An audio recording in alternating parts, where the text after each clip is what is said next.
Welcome to Not Another Podcast, where we cover the latest trends and research in online learning, educational technology, and instructional design.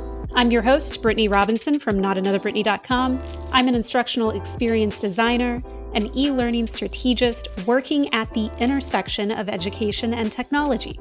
And I specialize in tech courses, coding boot camps, and software engineering apprenticeships for virtual, blended, and online learning experiences.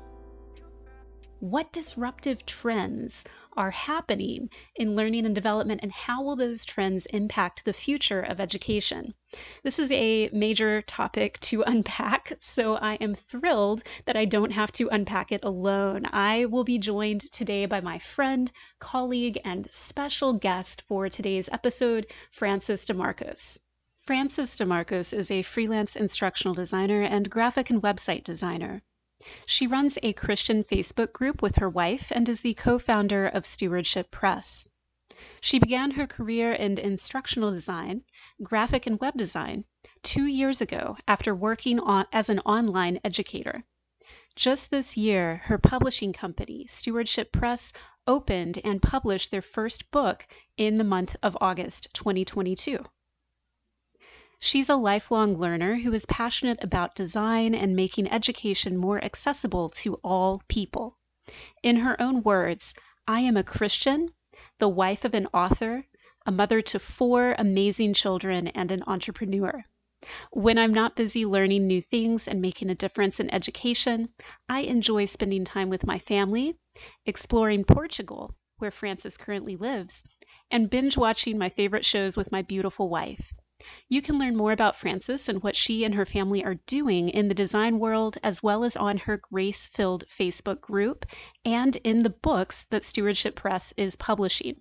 Check her out on the following websites: sites.google.com/view/F DeMarcos ID, sites.google.com/view/Stewardship Press, and Facebook, where you can find her Christian faith-based Facebook group at All Are Loved by Grace, as well as Jesus Loves All of Us. You can find all of the links to Frances's various websites at the bottom of this post. What do you see as the current state in the area of Portugal where you live?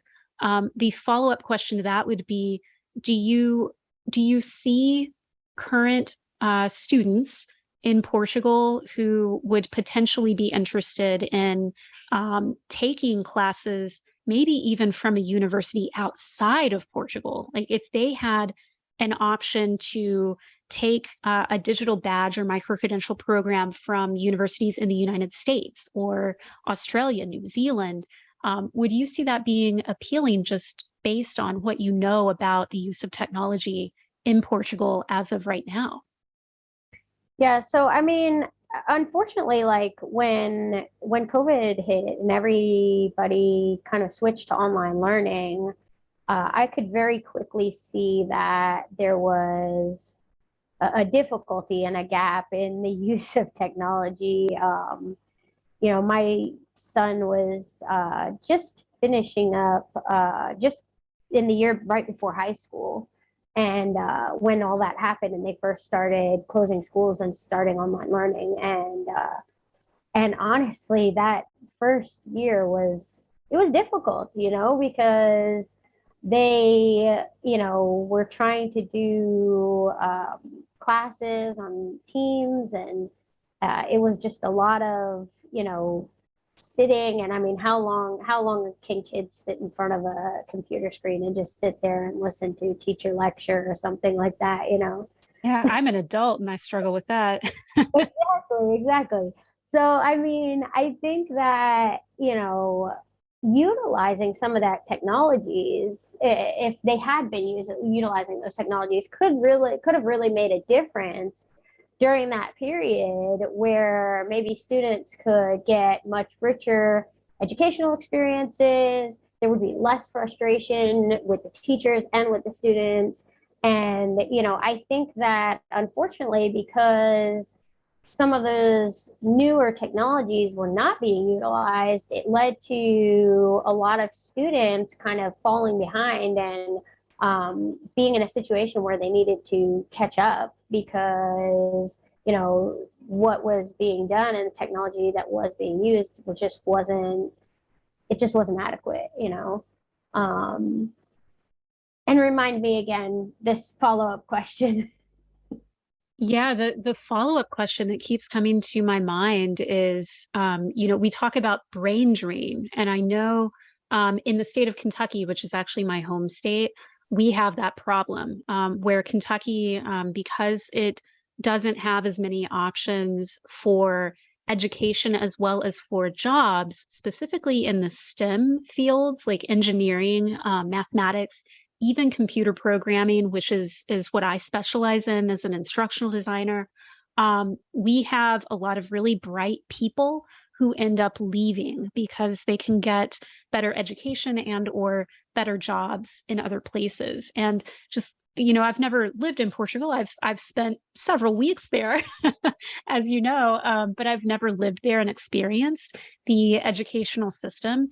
But I almost wonder if that would create a brain drain in Portugal where you've got these really bright minds who are not getting what they need out of that education system, or you've got people who are so passionate about technology that instead of going to school in Portugal, maybe they just start going online and they start learning through online education, even if that means taking courses from an institution in the US or an institution abroad. Is that something that in your experience that you think could be happening, or do you think that brain drain is something that could potentially impact Portugal if it's not already? Yeah, I mean, I think it's something that's happening. I mean, we do see, and unfortunately, that's a problem here in Portugal, that, a lot of young people, when either when they finish high school or when they finish university, they do leave to go find other opportunities, whether it's leaving after high school to go find other educational opportunities, or leaving after higher education to go and find more technical and more advanced employment opportunities. And unfortunately, it's something that I think could definitely be remedied. And I think it's a matter of schools and educators and the education system as a whole. They have to make a choice. They have to say, all right, well, we're going to move forward and we're going to, move with the technology and utilize these things and move into the future so that we can create a better environment, so that we can encourage young people to stay here, so that, talking about these digital badges and micro credentials, so that if somebody wants to transition to a new career in the middle of their life, they're able to do that, without having to put their whole life on hold. We don't know, everybody has different situations. Maybe people are, married and have kids and they're trying to, transition careers, or maybe maybe they're trying to just add to their skills to try and get a promotion and move up the ladder where they're working. But whatever the situation is, I mean, I think that the easier that we make it for people, the easier and the more affordable that we make it for people to learn in a flexible way, in a way that's going to be convenient to their life and the things that they have going on, the better off that we're all going to be.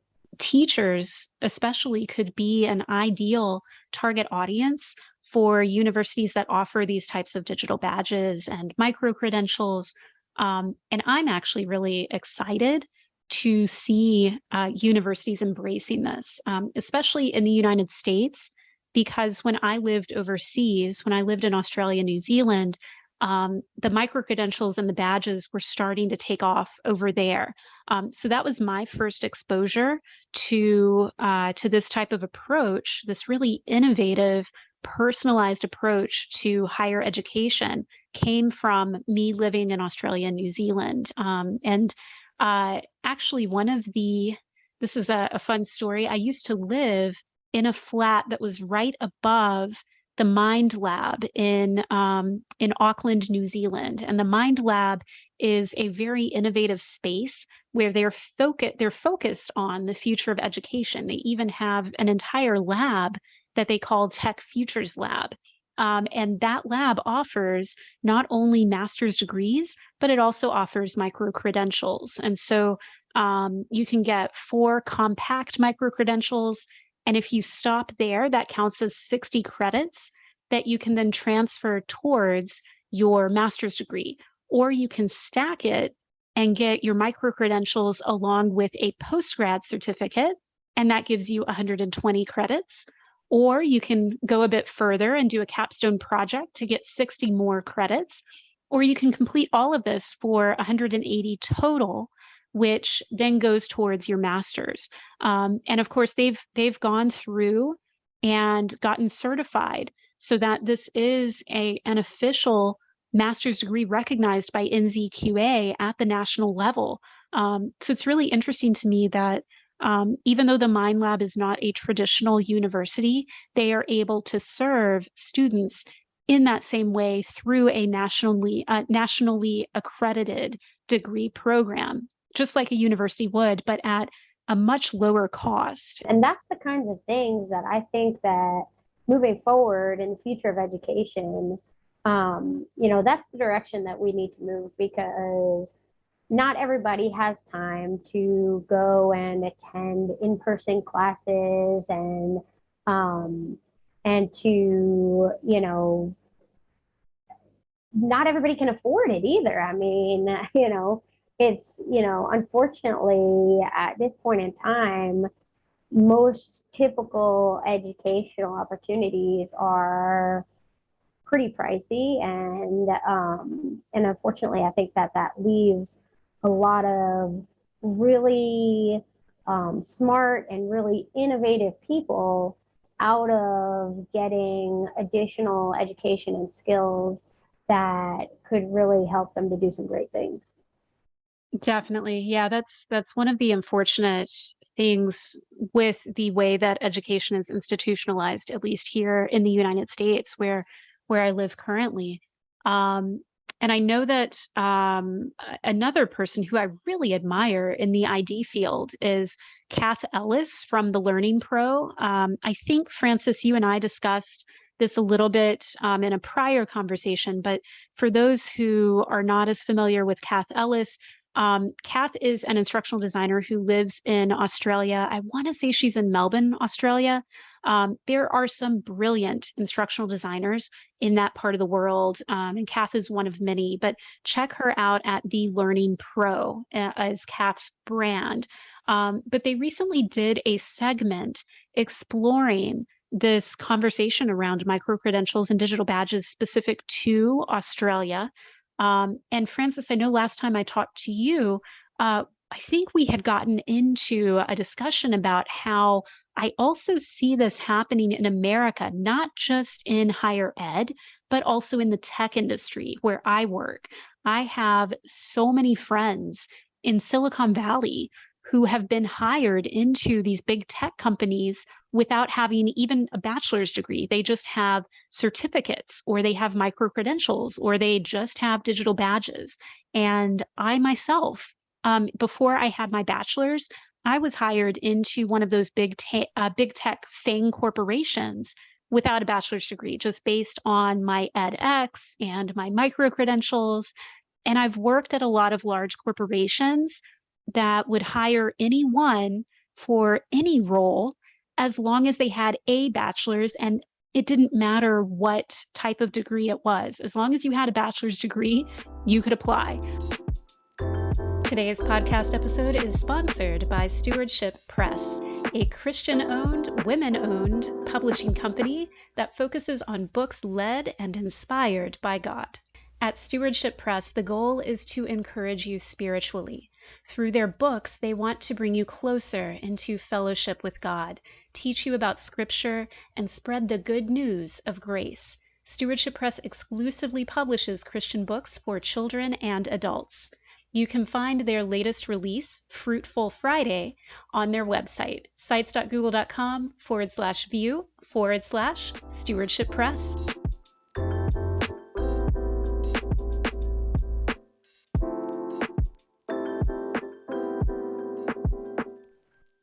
You know, there was a quote that you said to me earlier, and I wrote it down because it was such a good nugget of information. And you basically said, and this is paraphrasing, if you refuse to take steps to utilize technology and embrace the future, it won't be a good outcome because everyone else will be moving forward.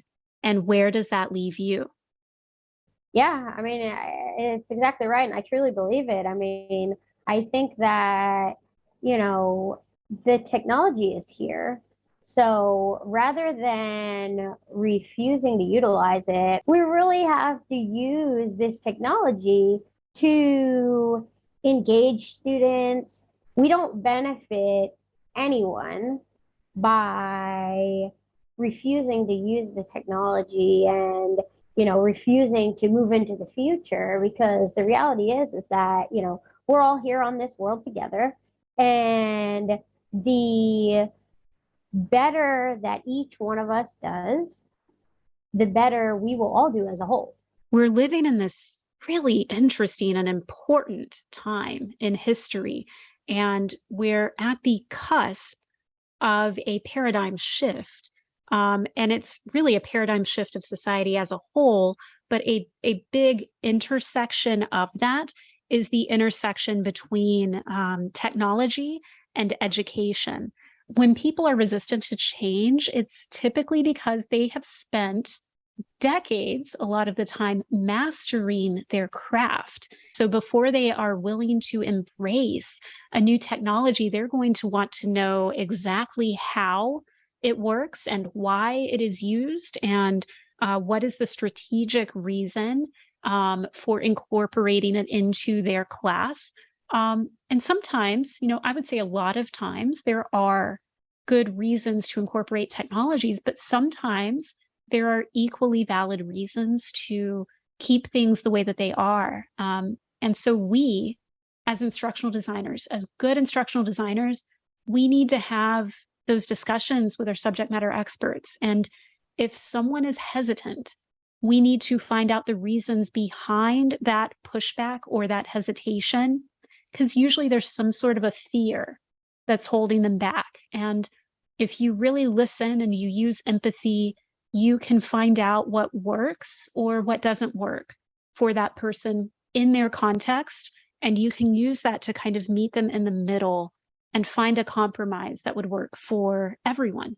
The key is getting to the root core of their hesitation. I mean, because, it could be something like them being worried about knowing how to work with new technology, which, if that's the case, is something that can be addressed. We can educate them on the new technology and make sure that they're comfortable with it and that they understand how to use it so that they're able to effectively use it in their classrooms. But there might be other reasons. They might have concerns about how different things that they're teaching might be affected by using different technology, and maybe that the students are not going to get the whole picture or something like that. And those are things that then, if that's the case, we can look at that and say, okay, let's look at this concern.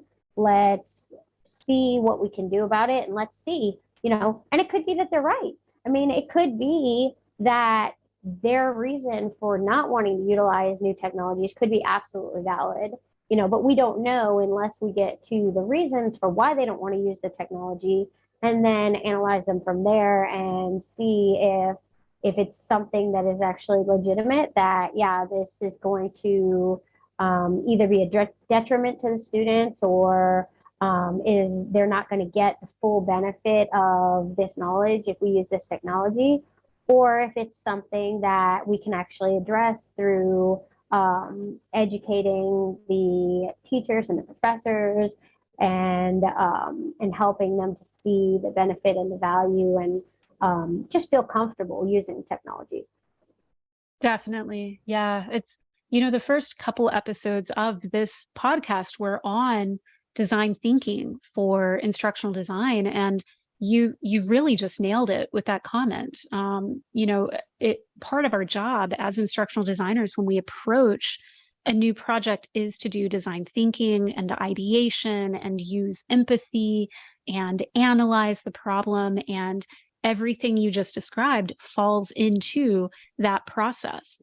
I also was reminded of the research that you and I have done together on neurodiversity and neurodivergence, and just thinking about how as instructional designers, our best practice, our end goal is to support all learners, and so it is our job to think about accommodations that we need to make in online learning to help support, for instance, neurodivergent learners, people who may be on the autism spectrum or may have ADD or ADHD, or even things like epilepsy or brain trauma or different types of mental and emotional health conditions.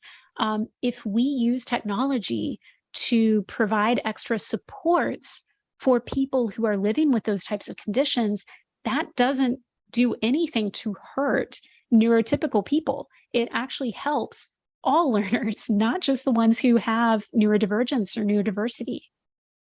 There are still a lot of students who get left behind and who are not getting, the ideal educational experience, and who are struggling and who are, having a difficult time. And I think that technology can definitely bridge that gap and help those students to have a fuller educational experience and to not have to struggle and to be more successful.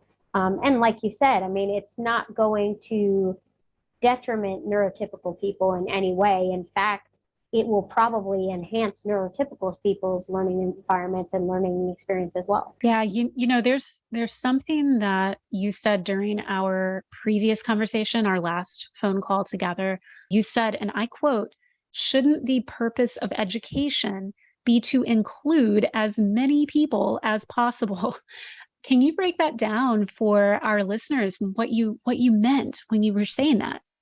Yeah, I mean, I just strongly feel you never stop learning throughout your life, and when we think about education, for me, I think it's very sad to think of people who want more education and want to be able to gain more skills and want to be able to improve themselves and help, try to get into different careers or whatever it is, for people to want that and not have access to it. And I think it's very sad, and I think that, when we think about education and the mission of education departments and schools and things like that, I mean, it really should be about giving as many people as possible the opportunity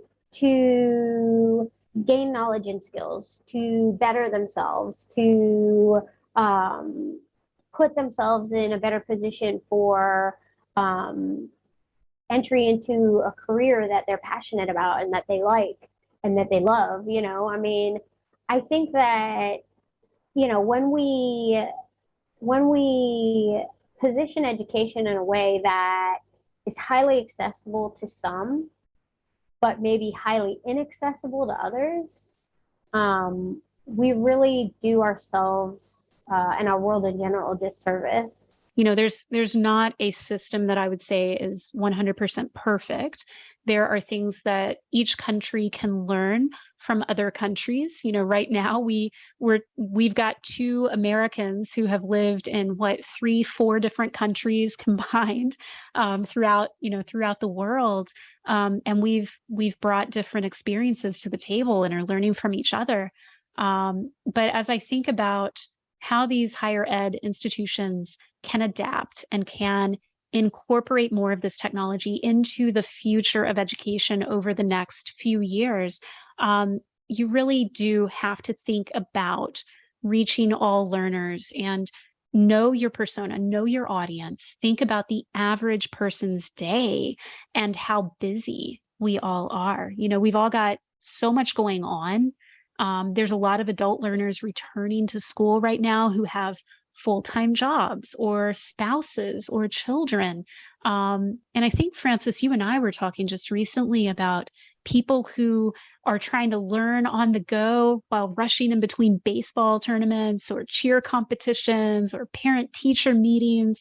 Yes. Or, even today's conversation, we were talking about remote learners in Portugal might be taking classes with instructors in the United States or in Australia. And I know at one point, I myself, as an American living in America, I had looked at taking some classes with a university in New Zealand. So you talk about a time zone difference. You really, these learners have to restructure their days to make education work for them. But what if we restructure the way that we present the material so that they can more easily fit it into their day? And then suddenly we've opened the door for so many more people to take that class and to join that institution, to get that digital badge or that micro credential or that degree. And I know that you and I had talked about as non-traditional adult learners, they may not have time for long, mandatory life sessions, long lectures, a lot of elective classes. Make it easier for learners to participate in learning. It's not about, what's easy for, the institutions that they're learning from. It's about making it easy for them to learn. You would think that would be just like a commonsensical approach, Yeah. right? But unfortunately, I don't think it's what's happening. No, I think you're right. I think you've just touched on something that I hadn't really considered. But my background before instructional design was marketing, right? I started out in the marketing and the SEO industries, and I think this is one of those things, one of many things that instructional design and education could stand to learn from the marketing and technology fields, where you've got to just really embrace universal design, human-centered design, learner-centered instructional design. And the easier you make learning for your learners, the more learners you're going to have who sign up for your courses, the happier they're going to be, and the more they're going to refer other people to your program. So I think you've nailed that one. That's absolutely spot on. Yeah, I think that as we think about the future of education, um, that probably should be one of the primary goals, is just to make it easier for people, make it easier for learners to learn and to, and I think in a way, going back to when we were talking about, the micro credentials and the digital badges and things like that. I mean, I think that those are a step in the right direction for that, because they're much more flexible. They allow people to gain skills and gain information in, more condensed amounts, and not have to commit to, a program that's several years long, or, tens of thousands of dollars of expense, and, if it takes someone, 2 years to get knowledge, or if it takes someone else, 6 or 8 years to get that same knowledge. I mean, the point is if somebody wants to, pursue education and pursue different knowledge and skills and things like that, I think that making it easier for them to do that benefits us as a society as a whole. Oh, it absolutely does. Absolutely does. And I think it also goes back to a point that you made the last time that we talked, which was that what is the point of higher education? Well, the point of college is to prepare you for eventual success in the workplace. So again, evaluating whether the best approach to do that would be in an online environment. Do we want to have, say, a 3-hour Zoom session? Or is there a better way? Could we make that more of an active learning experience? Or do we not do Zoom sessions? Do we make the Zoom sessions optional? Do we record the Zoom sessions in case someone can't attend? Or do we pre-record the Zoom sessions? There's even discussions on flipped classroom and whether you should take a different approach or use a different learning pattern. So all of these are the types of questions that instructional designers need to be asking when they work with their subject matter experts to build these online classes and really find the right blend that works for their learners. Not everybody is going to find it helpful to get together as an entire class at the same time on the same day for a live session. But some people might. And I know you and I, Frances, are taking what I would really consider to be a MOOC. Right now, we're taking an XAPI course that is massive. It is all online. It does have live sessions, but I'll be honest with you, I've not been able to clear my schedule at all yet to attend live. So thankfully, they're all recorded. And I've been going back and watching the recording videos. It's so funny you're saying that because I just had almost the same situation just yesterday because I had signed up for an online training, and sometimes it's difficult, especially between countries and stuff with the time change and stuff. And for some reason, it was telling me in the description and stuff for the training that it was going to be at 3 p.m. my time yesterday. So I had signed up for the training. I thought 3 p.m, it's the middle of the day, it's fine, And but then the night before, I got a message late in the evening saying, "Oh, your training is about to start," which meant it was going to start at 1 a.m. And I was just like, "Oh, something got messed up in the timing there." So I was kind of bummed about it because I was excited about the training. I wanted to do it.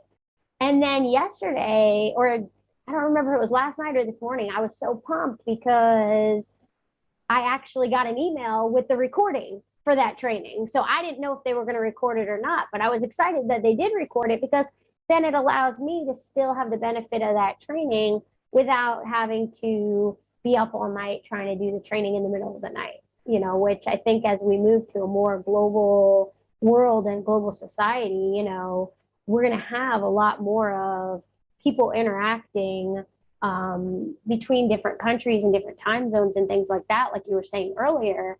And so it's important to have some flexibility for that so that more people can be included, because when we have more people included from different countries and different areas, we get different perspectives, and different ideas that we might not have otherwise thought about or seen. Absolutely. Yeah, I truly believe that remote work is here to stay. I may be a little biased because I have been working remotely since 2016, way before COVID. But I don't think it's going anywhere. I think that this world that we live in now is going to continue and honestly will probably accelerate is my guess. So as we think about transforming education through technology, we need to consider as instructional designers, how do we best prepare our learners for this new workforce, for a digital technology-based workforce, a workforce that does include artificial intelligence, machine learning, people who are dispersed on teams all over the planet. And does a traditional Zoom call or a lecture best prepare us for this new workforce? Or does hopping on Slack or using Teams to find new ways to collaborate, whether we're face-to-face in person or over the internet, Is that going to prepare you for the workforce? I would argue that it does. Or is it some combination? Yeah. And these are just the fun ways that we as IDs can nerd out over this technology when it comes to design thinking and designing our courses with our SMEs. Yeah, I think it actually, if you think about it, it's in a way, a big responsibility. I mean, we can help to usher in, the future of education. Because I think you're right. I mean, I don't think that online learning, e-learning, remote working, I don't think those things are going anywhere. So I think, by instructional designers trying to bring in some of these new technologies and show educators and universities and corporations the benefits of them and how it can help their learners to get a more full education and be able to gain skills maybe at a more rapid pace. I think that they'll hopefully see the benefit of that, and we can all move forward with that in mind, and really just transform education. Like you said, I kind of geek out over this stuff. I really enjoy it, and I think it's really really interesting and just really enlightening to think about what we can do to kind of transform education for the future. Absolutely. The future is now. We're living in it and we're building it. That's all that I have for you today. Thank you for listening to the podcast, and check back next week for our next episode.